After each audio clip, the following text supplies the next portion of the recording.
특별 새벽 기도의 셋째 날입니다. 묵상집 가져오신 분은 수요일자를 펼치시면 되고요. 성경책 가져오신 분은 22장 54절부터입니다. 22장 54절부터 함께 보겠습니다. 오늘 본문은 베드로가 예수님을 3번 부인하는 유명한 장면입니다. 닭 울기 전에 3번 부인하는 장면이에요.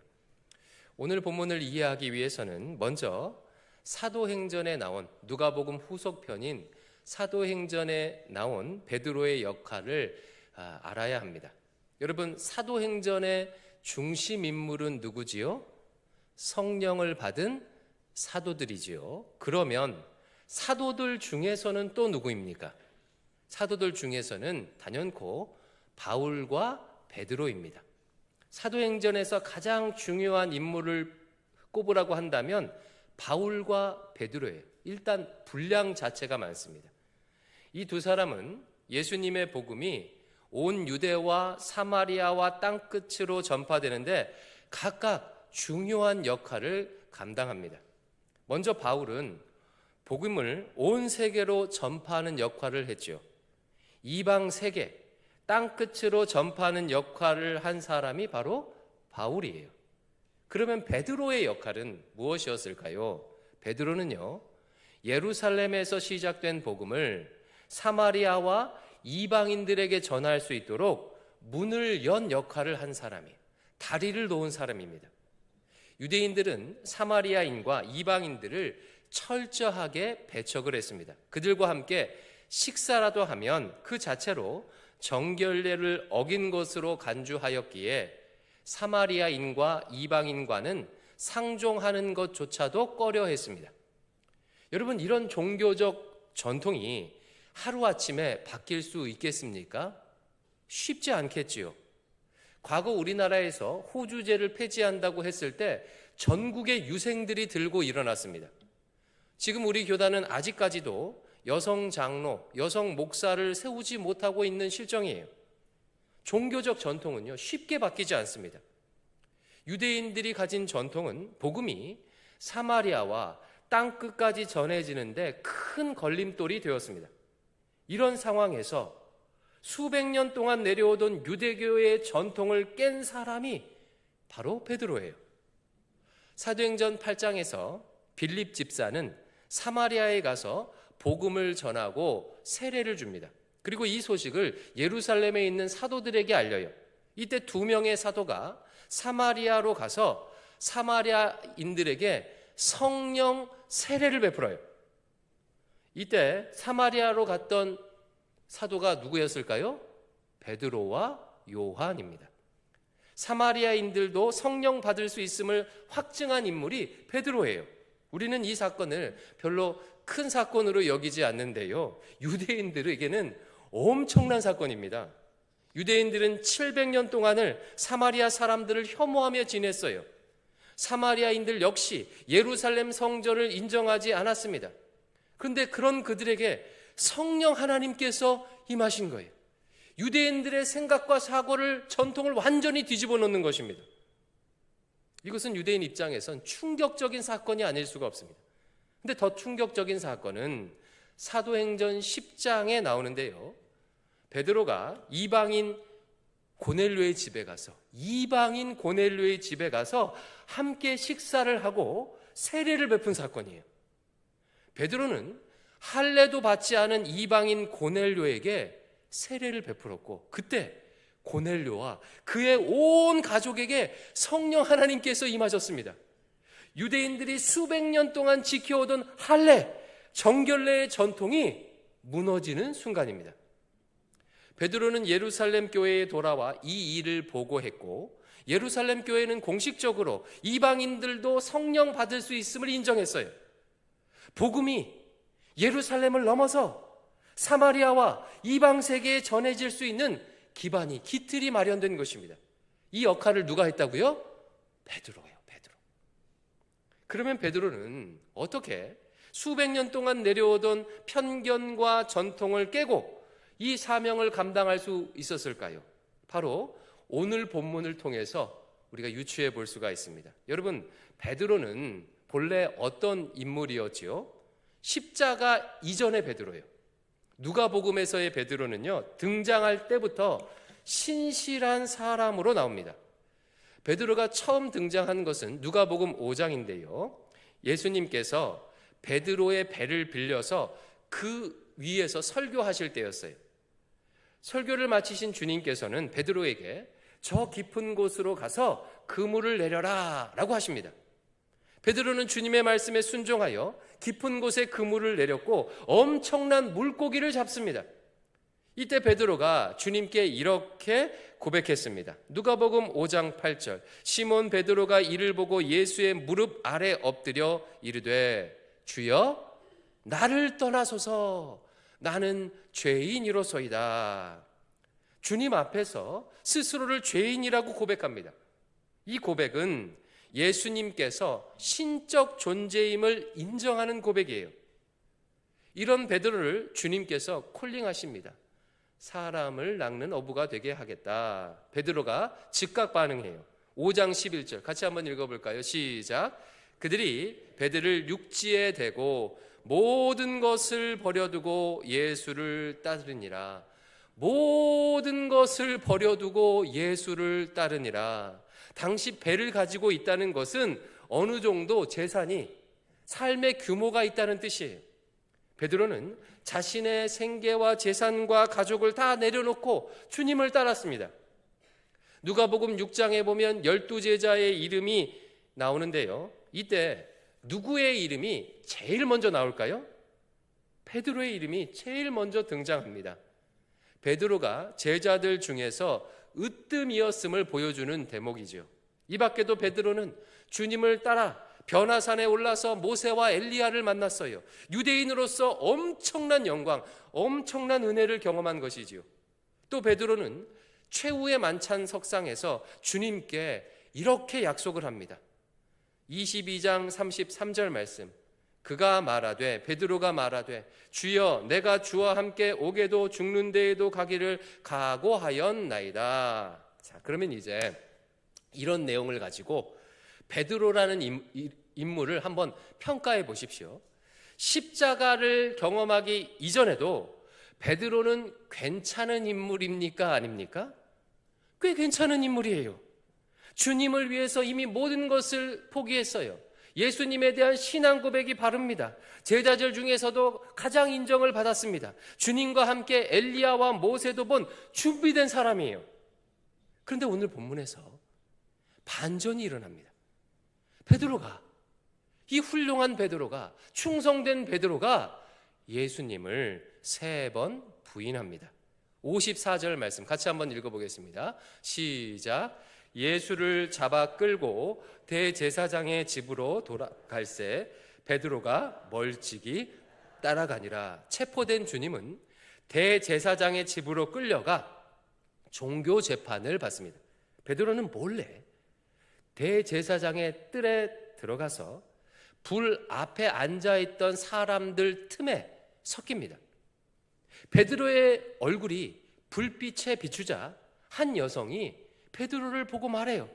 이 사람이 저 예수와 함께 있던 것을 내가 보았습니다. 무슨 소리요? 나는 그를 알지 못하오. 조금 후에 다른 사람이 베드로를 보고 또 말해요. 당신도 저자와 함께 아니요? 아니, 이 사람들이 나는 아니라니까? 1시간 정도가 흘렀습니다. 또 다른 사람이 말해요. 내가 확실히 장담합니다. 이 사람은 갈릴리 사람입니다. 갈릴리에서부터 저 예수와 함께 있었습니다. 지금 무슨 말 하는 거요? 당신이 무슨 말 하는지 나는 도무지 알지 못하겠소. 베드로의 말이 채 끝나기도 전에 닭 울음소리가 새벽 바람을 가르며 울려 퍼졌습니다. 61절, 62절 말씀 같이 읽습니다. 시작. 주께서 돌이켜 베드로를 보시니 베드로가 주의 말씀 곧 오늘 닭 울기 전에 내가 3번 나를 부인하리라 하심이 생각나서 밖에 나가서 심히 통곡하니라. 베드로가 주님을 세 번째 부인하는 순간 주님께서 베드로를 보셨고 주님과 베드로의 눈이 마주쳤습니다. 사복음서 모두 베드로의 배반 기사가 나오지만 유일하게 누가복음만이 주께서 베드로를 보셨다고 기록하고 있습니다. 주님의 얼굴을 본 베드로는 주께서 3번 부인할 것이라 예고했던 말씀이 생각나 밖에 나가서 심히 통곡합니다.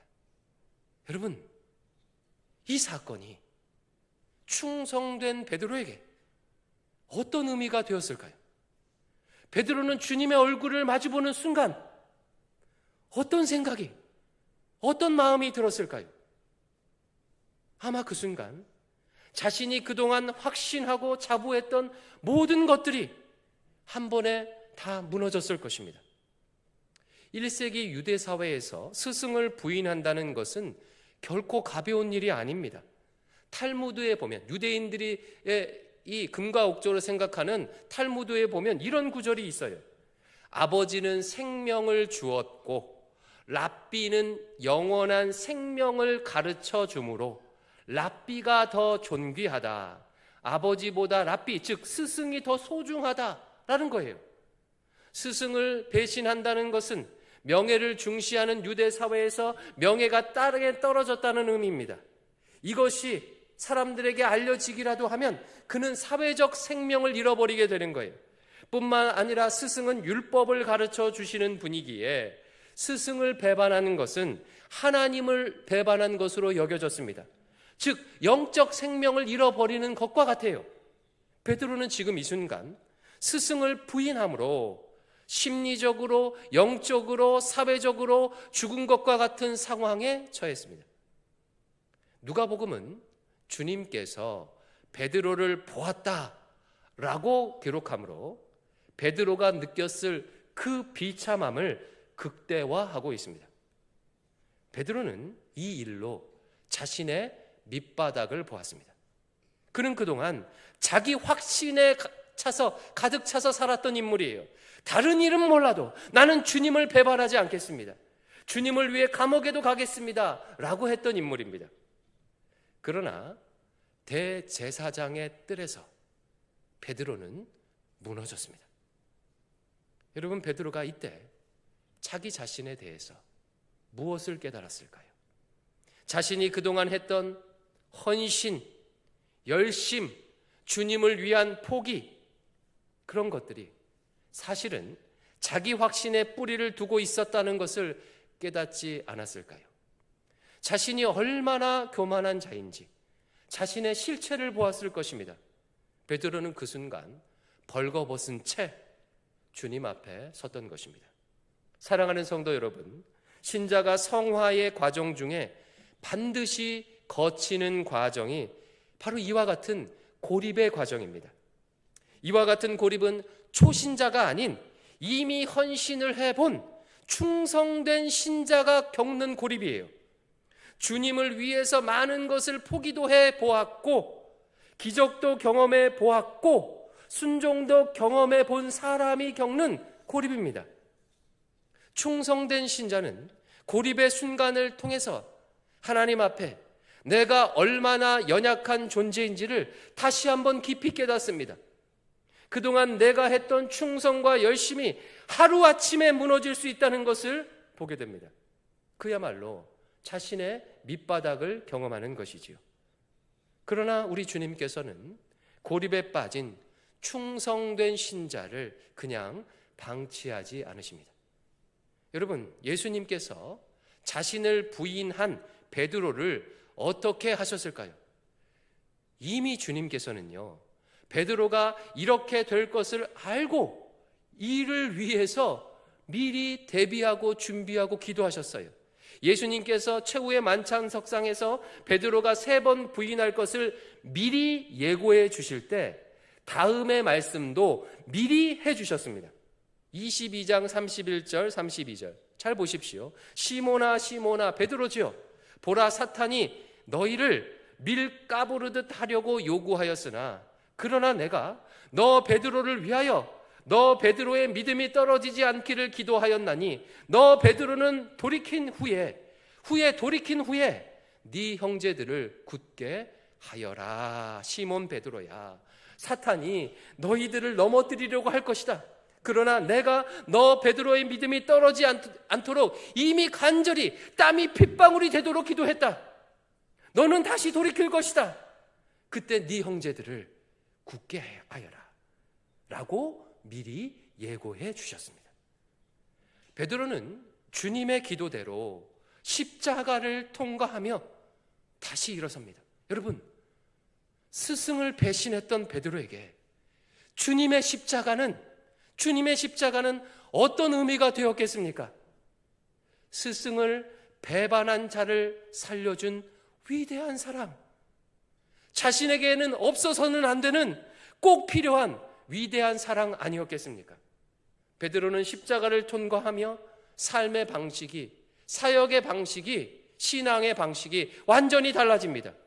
이제까지는 자기 확신과 열심에 기반하여 주님을 따랐다면 비로소 예수님의 십자가 사랑에 기반하여 주님을 따를 수 있게 된 것입니다. 이 깊은 절망과 회복의 과정을 통해서 그는 자신의 경험, 자신의 확신, 자기가 가지고 있었던 전통을 기꺼이 내려놓을 수 있는 주님께서 쓰시기에 편한 사람이 된 것입니다. 그러기에 유대 사회의 수백 년 전통을 뛰어넘어 사마리아인과 이방인에게 성령 세례를 베풀 수 있었던 것입니다. 이름만 대면 알 수 있는 유명한 목사님이 이런 간증을 하시는 것을 들었습니다. 그분이 담임 목회 15년 차 정도 되었을 때 우울과 공황이 찾아왔다고 합니다. 처음에는요, 그 사실을 인정할 수 없었답니다. 그분은 평소 예수 믿는 사람은 절대로 우울할 수 없다, 이런 생각을 가지고 있었기에 자신에게 찾아온 우울과 공황을 받아들일 수 없었던 거예요. 그렇겠죠. 하지만 설교 강단함에 서면요, 가슴이 쿵탕쿵탕 떠서요, 이게 주체할 수가 없는 거예요.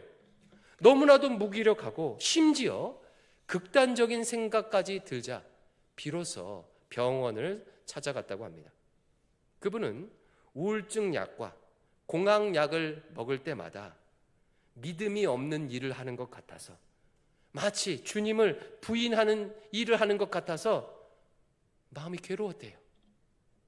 그동안 한 번도 목회를 쉰 적이 없었고 교회도 계속해서 성장해 왔는데 이 일로 밑바닥까지 갔답니다. 나는 더 이상 목회를 할 수 없다. 이제 나는 끝났다. 성도들이 이런 나를 어떻게 볼 것인가.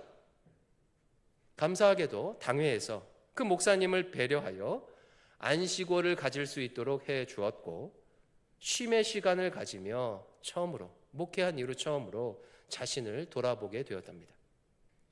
그동안 교회가 성장하지 않으면 안 된다는 불안감 때문에 죽도록 고생하며 앞만 보고 달려온 자신을 보게 되었대요.